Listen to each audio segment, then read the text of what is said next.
Now at 6, a suspect turns himself in today after last week's hit and run in Pittsburgh. We'll have details.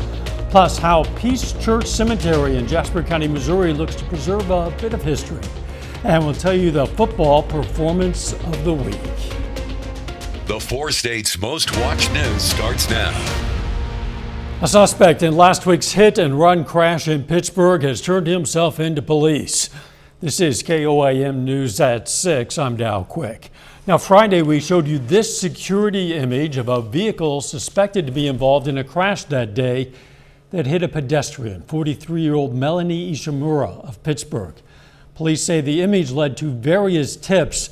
And then this afternoon, a 46-year-old man from Cherokee, Kansas, came to the police department with his attorney and turned himself in this case. He's now in jail without bond. Authorities say the victim remains in serious condition today, but they expect her to recover. Police in Parsons, Kansas say a 13-year-old boy is dead after a head-on collision in a stolen pickup. That crash happened on Highway 400 just west of the Highway 59 junction on Thursday. Authorities released information just today. They say the teen ran away from Successful Dream Support Services in Parsons, then stole a pickup from a dealership. Crashed head-on into a tractor trailer. The teen was taken to the hospital but has since died. The driver of the tractor trailer was not hurt. A 12-year-old girl is in critical condition after falling off a hayride. Authorities say that incident happened on Saturday on Country Road 310 just east of Grove, Oklahoma. They say she fell off the hayride and was then run over by the trailer. The other 14 passengers on the hayride were not injured. The family set up a GoFundMe for medical expenses, and you can learn more about it on the KOAM News Now app.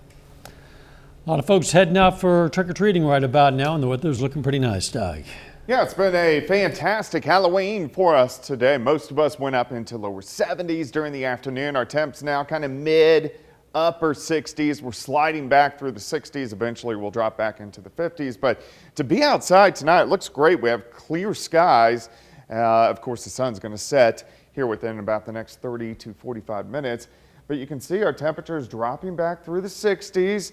We'll get into the upper 50s a little bit later on this evening, but all in all, it looks great. Clear skies right now, just a few mid and upper level clouds, nothing going on across Central Plains. But as we look down the road, we are going to actually warm up a bit this week. We're dry for the next few days, but thunderstorms, some very heavy amounts of rain could roll in by Friday. Of course, you can get my long-range forecast on my month-long blog, KOAMnewsnow.com. We'll talk more about this work week's weather here in just a bit. All right, we'll catch you then. Hey, Kansas voters beware. Someone is sending text messages like this one containing election misinformation. The Secretary of State says these text messages appear to be from an out-of-state organization called Voting Futures and often direct the voter to an incorrect polling location within their county. The texts have been reported in areas across the state, including Crawford County. I've contacted the Secretary of State's office last night, and they are aware of it, and they're working on investigating it. So basically, we just want to assure voters that their polling places have not changed, and if they're wondering about what their polling location is, they can call us at our office. The people who sent out that text sent another text message to a KOAM employee saying their information may not be correct. You can find a list of polling places, correct ones, and who you can call on our website, KOAMnewsnow.com. Peace Church Cemetery in Jasper County has a long history, and the workers want to keep it alive even though new burials haven't taken place there for years. KOAM's Yana Hautala spoke to a cemetery caretaker and has more. A cemetery paints a picture of the past, and each gravestone tells a unique story. 1840s, 50s, and 60s, when a baby was born and it didn't survive, they just needed to find a place that they could bury it. Jim Beeler is the caretaker at Peace Church Cemetery in Jasper County. He says the first recorded burial dates back to 1846. Stories were said that people were buried on people. I don't know that that's a fact, but when you look around the cemetery, they're buried in all different directions, and in all different places. Even though Peace Church Cemetery doesn't look full, the 5 acres is packed with graves. The last burial was completed in 2003. Beeler says new burials are not encouraged because there are several unmarked graves. We don't know exactly where the burial graves are. It would be very difficult to bury someone here and not find a grave that's there. Some of the soldiers from the Civil War are buried in the cemetery, but many of them are in unmarked graves. So far, volunteers have identified and marked roughly 300 plots. A lot of people did not have the funds to establish a grave marker, and if we've found one and we know who's buried there, we've tried to make a grave marker for them to where at least they're recognized and their birth and death date. For half a century, the cemetery grew wild until Beeler and his team stepped in. Many graves were sunken really bad.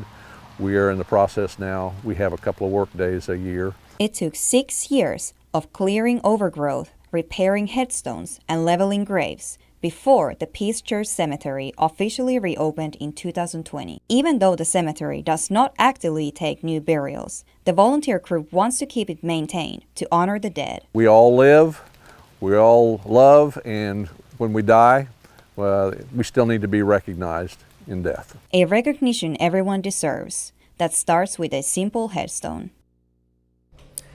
Again, that was Yana Hautala reporting. Beeler says some people come to the graveyard for haunted experiences, but he wishes people would go to haunted houses instead and let the cemetery be.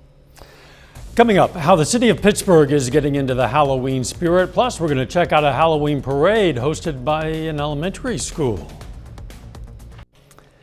Some infants, little tiny babies, got in on the Halloween spirit. The NICUs at both Freeman and Mercy hospitals dressed up their patients in Halloween costumes.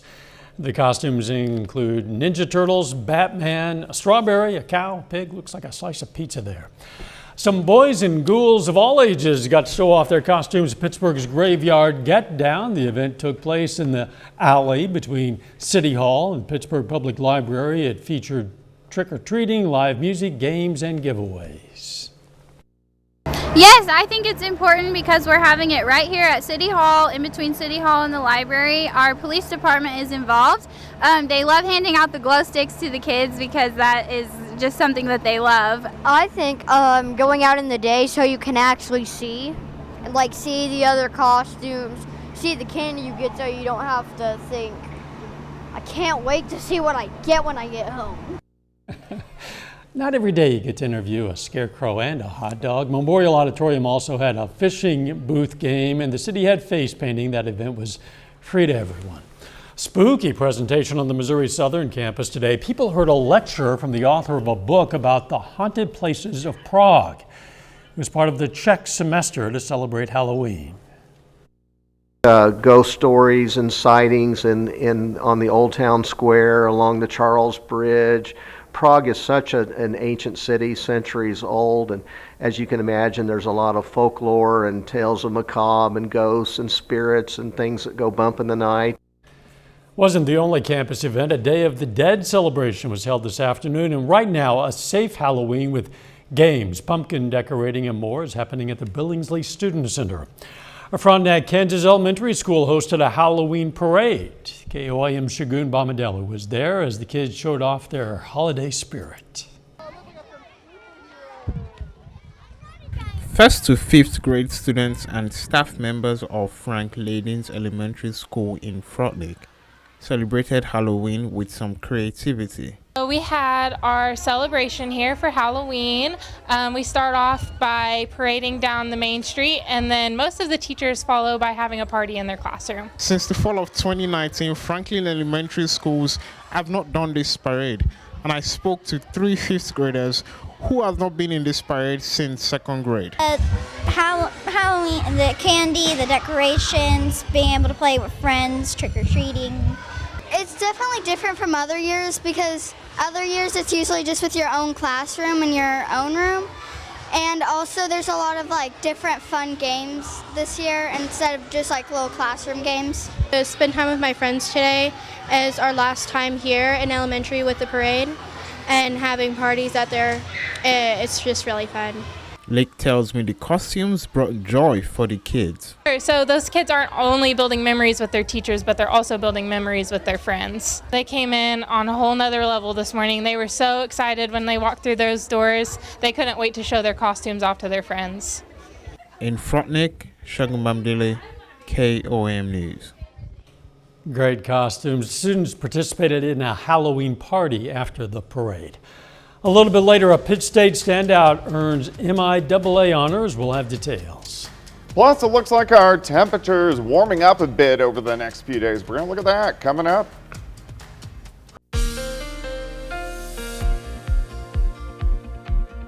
Well, it definitely turned out to be a great Halloween for us today. Temperature is fantastic, lower 70s across the region and plenty of sunshine. Still clear skies for us right now, but of course it gets dark over about the next 45 minutes or so. Nice shot of the Indigo Sky Casino and Resort, of course. Indigo, just outside of Seneca, Missouri. All right, trick-or-treating, heading out the door pretty quick. Temperatures are going to be dropping back through the 60s, eventually upper 50s by later on this evening, and then we'll bottom out into the upper 40s later on tonight. Rainfall, we got a little bit over the weekend. It wasn't much, but for the month, about 3 inches, 37, over 37 for the year, but we're still 2¼ behind where we should be for this time of the year. So even though we've had some heavier rain events, we're still in a very severe drought.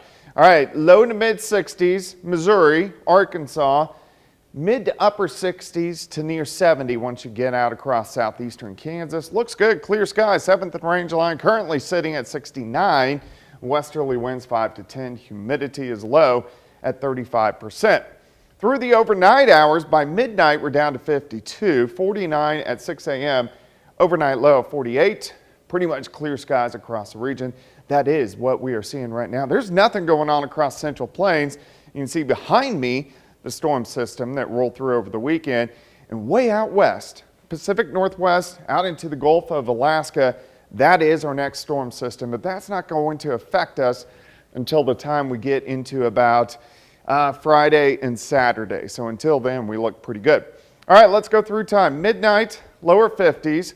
By morning, sitting upper 40s across the region. As we go through the morning hours, plenty of sunshine. We warm into the upper 60s. And then by the afternoon, a little bit warmer. Most of us mid 70s. 76 Lamar, 75 in Neosho, Independence, 77. Here's your day planner. 48 at 7, 69 by noon, 75 by 5 p.m. Southerly winds 5 to 10. Tomorrow night, we drop back into the lower 50s, so not as chilly. And then as we go into Wednesday afternoon, a few upper level clouds, but again, we go into the mid 70s for afternoon highs, which is pretty good. All right, let's jump late into the week. Let's go all the way into Friday, because this is our next storm system. Showers increasing Friday afternoon. By late afternoon into the evening hours, showers and thunderstorms, and some of these could really drop some heavy amounts of rain. So we're looking at 10:30 p.m. Friday, so this will most likely affect Friday night high school football. Rain all the way into Saturday morning, and then kind of sticking around all the way into the second half of the weekend. In fact, check this out. There's going to be areas that could pick up 3, 4, 5 inches of rain out of this next system. So something to watch, but at least the next few days look pretty good. All right, 74 tomorrow, 74 Wednesday, 77 on Thursday. Showers and thunderstorms Friday, just kind of a raw showers on Sunday, but a little bit of sunshine by Sunday of next week. And you're getting a little bit of a head start on No Shave November. I am.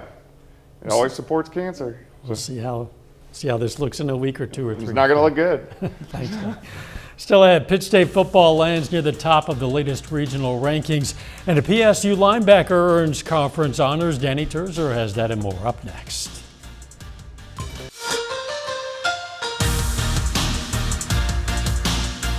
Pitt State football is 9-0 and holds steady at number 5 in this week's AFCA coaches poll.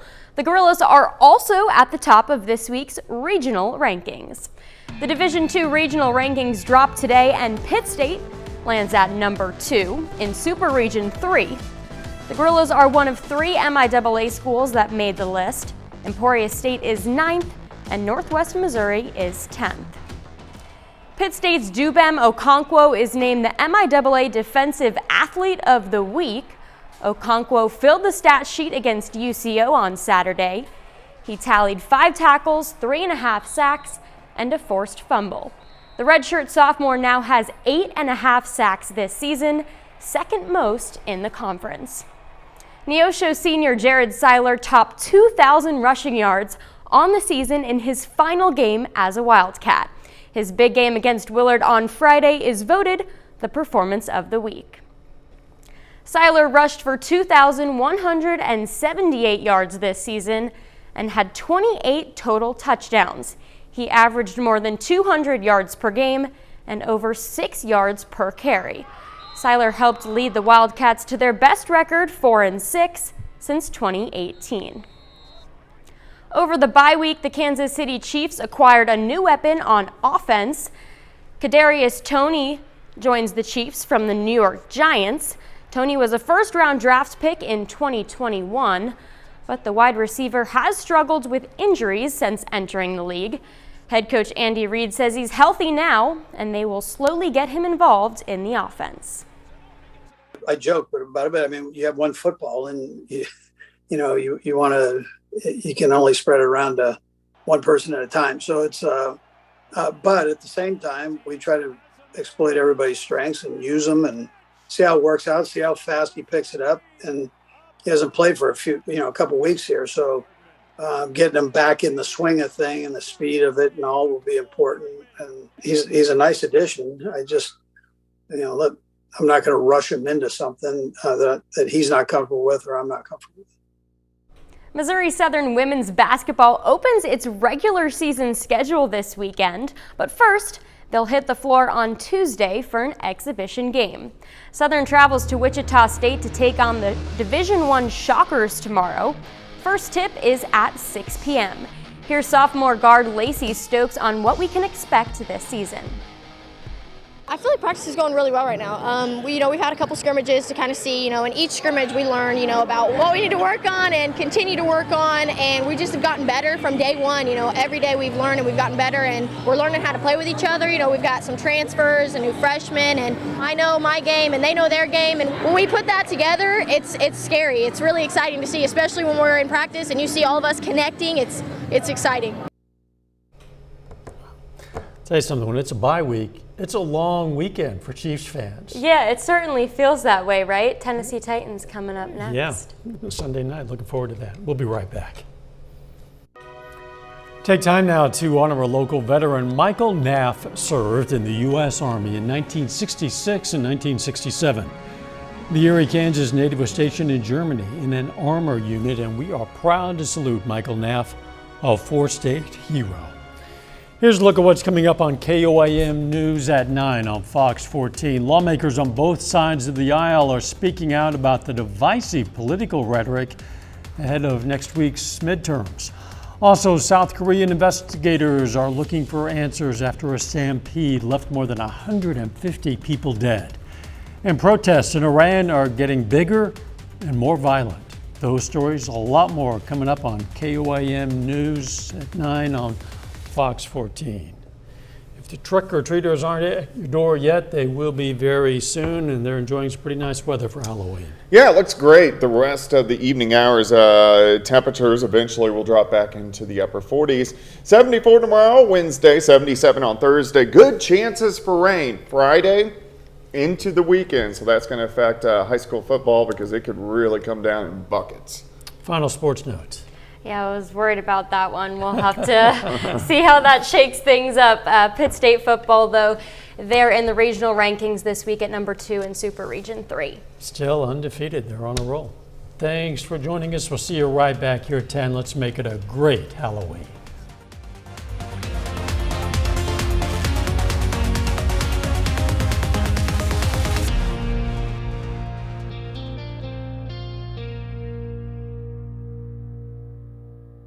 Salon Service